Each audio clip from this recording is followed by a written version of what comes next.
Writing a resume is important work as a new nursing graduate. Whether you have a background in healthcare or not, you must know what it takes to create a document that will grab the attention of potential employers. Understanding exactly what a resume is and is not is a vital first step to developing a strong job search document.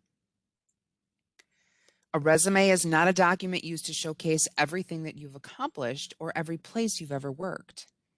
Your resume is a one-page marketing tool highlighting your skills, background, and education in a succinct, well laid out format. It is your first impression to any medical facility or organization that you apply to. The top half or more of your resume needs to showcase that you are a nurse that can get the job done. So, how can you create this type of document that will help you stand out as a qualified candidate during your job search? Each section of the resume has a purpose. So let's start at the top with your name and contact information. Make sure that your name is in bold and it's the largest font size on the page. It's recommended to consider a font size between 18 to 22 point. The rest of the information in this section will match the font size that is used throughout the rest of the document, which can be anywhere between 10 to 12 point font size. Include city, state, and zip code only. For personal privacy and safety reasons, it is recommended that you avoid including your physical street address. Select one phone number. If you use a cell phone, be sure that you have your voicemail set up and do not use ringback tones. If an employer cannot leave you a message because your voicemail is not set up, then they will move on to the next candidate. If you use a landline on your resume, be sure that anyone answering the phone at home will do so in a professional manner, especially during your job search. Use a personal email address. proudmama4@gmail.com or soccergirl27@hotmail.com. These are not professional email addresses. The email should be tied specifically to your name in some way. So, for example, maybe you use your first initial and your last name at gmail.com, or maybe first name underscore last name. If you don't want to change the current email that you've been using for the past several years, simply establish an email address that you can use for professional communication during your job search.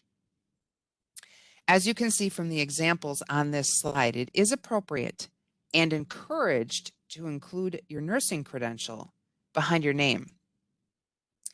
The section following your contact information is an introduction of you as a professional and a nurse.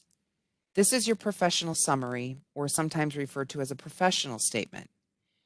This information summarizes your abilities, qualifications, and background. It gives an overview of what you have to offer an employer. Think of it as the section of the resume that defines your professional personality. This is a great place to include the number of years of experience you have, any information that can help you stand out as a candidate, like being bilingual or multilingual, and a great place to highlight transferable skills such as teamwork or critical thinking. It's also an excellent place to highlight a passion statement about working as a nurse. This is no longer the section of the resume that was traditionally known as the objective statement. Objective statements are no longer used in current resume writing.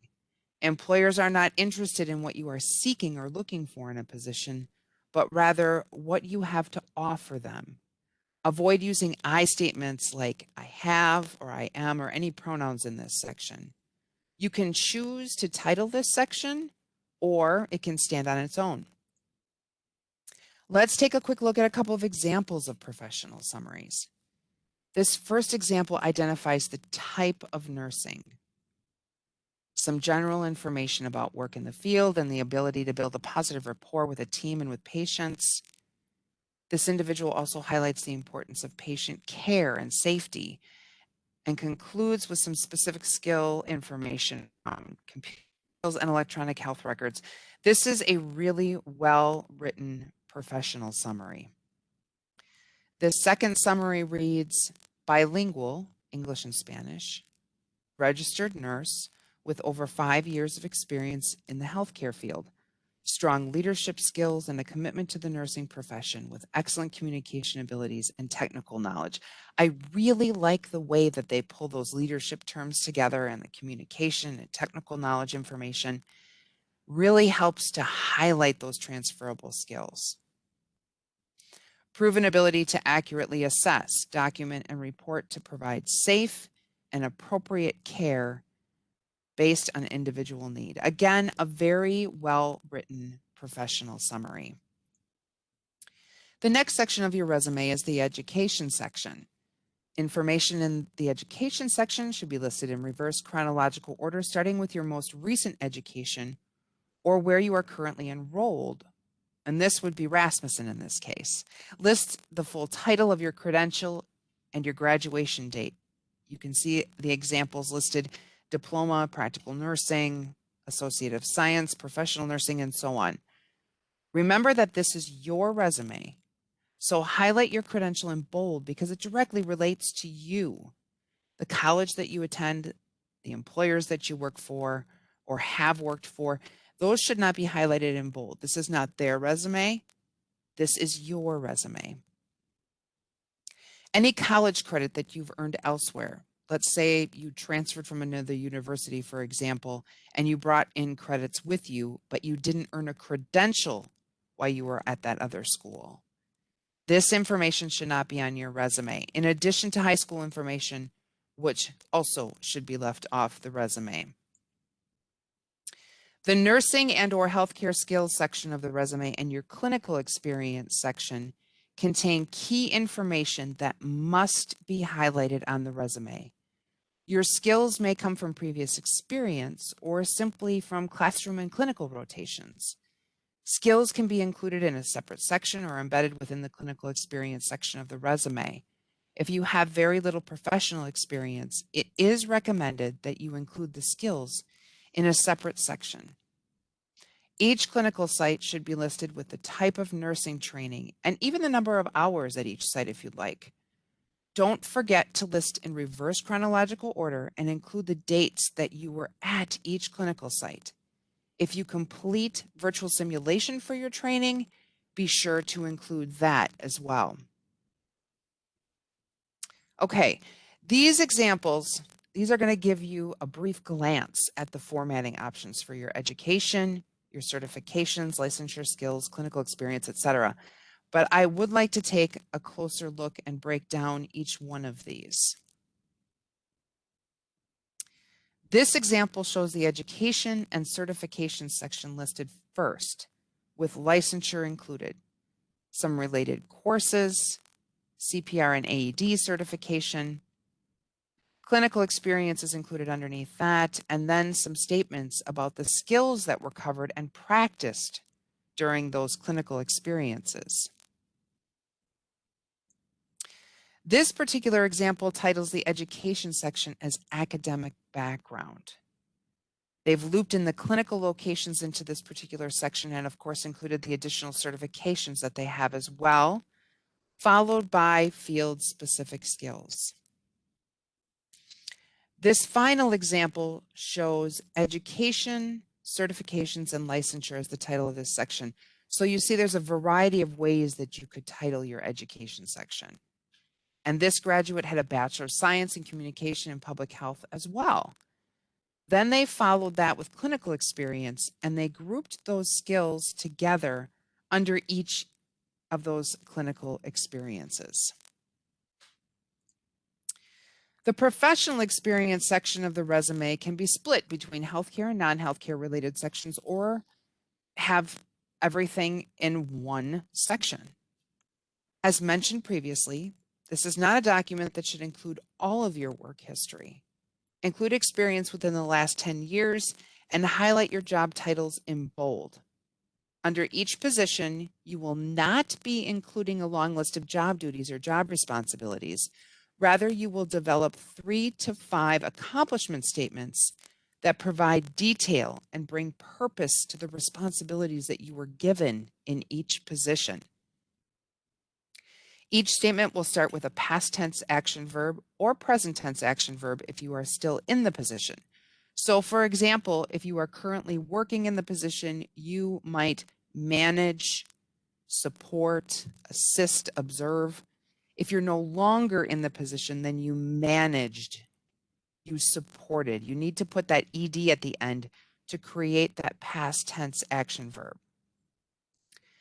So how does someone take their job responsibilities and turn them into accomplishment statements? Let's take a look at a few examples. Provide patient care. That says something, and we may generally understand what that means, but let's take that statement to the next level and get more detailed with that information. Observe changes in patient's physical and mental condition. Very descriptive here. And promote continuity of care through communication with other caregivers. So this shows that providing care is a twofold thing. You're not only paying attention to the patient, but you're communicating about the patient's well-being with other caregivers as needed. And this statement concludes with report concerns to charge nurse. The second example, served food and waited on customers. Okay, we've all eaten in a restaurant, so we all know what that could potentially look like, but let's enhance the information so that the reader knows what we really understood the impact of our responsibilities to be. Maintained high standards of customer service during high volume, fast-paced operations to ensure satisfaction. Resolved complaints promptly and professionally. That's an excellent accomplishment statement. Work with children in the classroom is our final example. That could really mean anything from observing nap time or reading stories to actually supporting the development of curriculum. So enhancing the information for that statement could read something like establish a positive, safe, and healthy learning environment by planning creative activities for the children to have fun, encourage social, emotional, and educational growth. Again, a very well-written accomplishment statement. All of these examples help to give you some idea about how you can improve and enhance the information in this section of your resume. There are additional sections of the resume that can be included. Volunteer experience can be highlighted on a resume, especially if you don't have a lot of professional experience to include, or if you're looking to highlight healthcare-related volunteering. Any nursing organizations that you're affiliated with, such as National Student Nurses Association, or perhaps American Nurses Association, military experience. No matter how dated this experience, this should be on your resume, and it should have its own section on the resume. You should proofread your resume multiple times. Print it and read it. Read it top to bottom, bottom to top, and ask one or two other people to read it. Reach out to your career services advisor and ask them to review it and provide you with feedback and suggestions. Always keep your information up to date and accurate, and always be honest. You have to speak to the details of your resume in an interview. So just be honest and don't embellish skills or other information. There are many places students and graduates search to get an idea about how to format all of this information that we've just covered. What's important to understand is that the application process online can prevent success in your job search if you don't know what to avoid. Using software-based resume templates is something you want to avoid when developing a resume. They are difficult to work with and add information to if they're outside the existing format. Many will bury skills and education toward the bottom of the page, which is something you certainly do not want to do, considering you've just worked so hard to accomplish all of that. Many are outdated and still use objective statements, and many use color, graphics, and oversized fonts, and nurses and other healthcare professionals, you do not get to use oversized fonts or graphics or color. It's black ink only. Some applicant tracking systems, and this is really important to know, they will reject software-based resume templates. So if you have questions about what a software-based resume template is, make sure you reach out to your career services advisor. Additional information to keep in mind regarding applicant tracking systems. Consider submitting a PDF versus a Word document. So once you complete your resume in Word, save it as a PDF and use it when applying online. Keep resumes simple, aligned, and easy to always be consistent in that formatting. Select a common font style and stick with it. There are a couple of examples you can see here on the screen. Don't use acronyms. In the education section, it was explained how to use the entire full name of your credential, and it's really the same for your work history section as well. Be sure that you're spelling out your job title. So for example, if you've worked as a CNA, you will not include CNA. You would write Certified Nursing Assistant. Always start with your job title, followed by other information, and this includes not starting a section with the dates of employment. What it's most important in this section that directly relates to you are the credentials that you have in your education section and the job titles in your work experience section. Here's a list of additional do's and don'ts. I'm going to remind you again, no colors, borders, icons, pictures, any fancy bullet points. You keep it simple. You get a solid circle. Do not include references upon request at the bottom of your resume. No high school information on your resume. Do not use headers or footers. Applicant tracking systems don't appreciate those. Just type the information directly onto the page. And if you need more space, adjust the margins on your resume.